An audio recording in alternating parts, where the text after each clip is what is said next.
Hello जी, कैसे हैं आप सभी। आज से हम स्टार्ट कर रहे हैं लूसेंट का daily revision specially for PSC prelims और वनडे एग्जाम्स के लिए। इसमें डेली एक पेज रिवीजन रहेगा इम्पोर्टेंट पॉइंट्स का और लगभग 2 से 3 मिनट का वीडियो रहेगा। तो हम शुरुआत करते हैं एंशिएंट हिस्ट्री से। So let's we start now. पुराणों में भारत को 3 नामों से जाना जाता है, भारतवर्ष, जम्बूद्वीप और हिंदुस्तान। कितने नामों से जाना जाता है? भारतवर्ष, जम्बूद्वीप और हिंदुस्तान। ईरानी लोग हिंदू कहकर बुलाते थे और यूनानी लोग इंदे।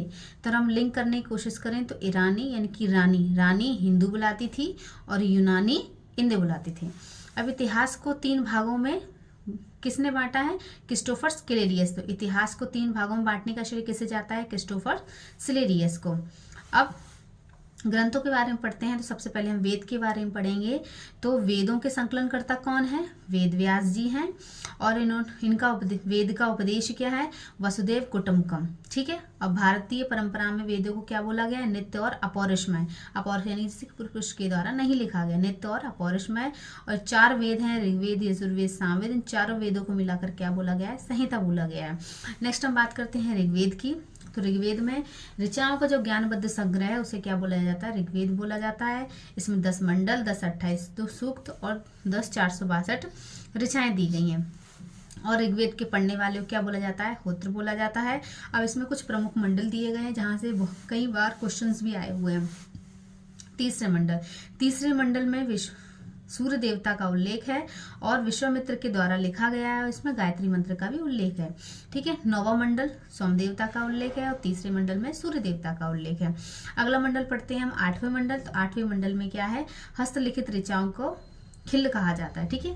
सबसे बड़ा मंडल कौन सा है? 10वां मंडल है और इसमें कुछ सूक्तियां दी गई, जैसे नदी स्तुति है, पुरुष सूक्त है, नासदीय सूक्त है और सूर्य सूक्त है। इसमें कितने 4 सूक्त हैं? नदी स्तुति, पुरुष सूक्त, नासदीय सूक्त और सूर्य सूक्त। ठीक है। उसके बाद इसमें अघन्य। तो ऋग्वेद में अघन्य को क्या बोला जाता है? ऋग्वेद में अघन्य को क्या बोला जाता है? गाय बोला जाता है। तो ऋग्वेद में अघन्य को क्या बोला जाता है? गाय बोला जाता है। ऋग्वेद में ब्रह्म का उल्लेख तो है लेकिन आत्मा का नहीं है। ठीक है। फिर एक किताब है अर्ली हिस्ट्री ऑफ इंडिया, 1904 में ये लिखी गई है। विंसेंट आर्थर ने इसको लिखा है और इसमें सिकंदर के आक्रमण का वर्णन है। किसने लिखा है? विंसेंट आर्थर स्मिथ ने। ठीक है। वामन अवतार के 3 पगों का आख्यान किसमें मिलता है? ऋग्वेद में मिलता है। तो इनकी वामन किसको बोलते हैं? विष्णु भगवान को बोलते हैं। इसे दक्षिण भारत में उपेंद्र के नाम से भी जाना जाता है। ऋग्वेद में इंद्र के लिए 250 और अग्नि के लिए 200 ऋचाओं का वर्णन है। तो ऋग्वेद में सबसे ज्यादा किस देवता का महत्व है? इंद्र का महत्व है। कितनी ऋचाएं उनके लिए? 250 ऋचाएं। अब हम नेक्स्ट पढ़ते हैं यजुर्वेद।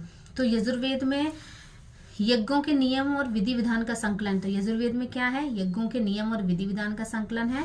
और जब यज्ञ होगा तो बलिदान भी दिया जाएगा, तो बलिदान विधि का भी वर्णन है। ये एकमात्र ऐसा वेद है जिसमें गद्य और पद्य दोनों में है।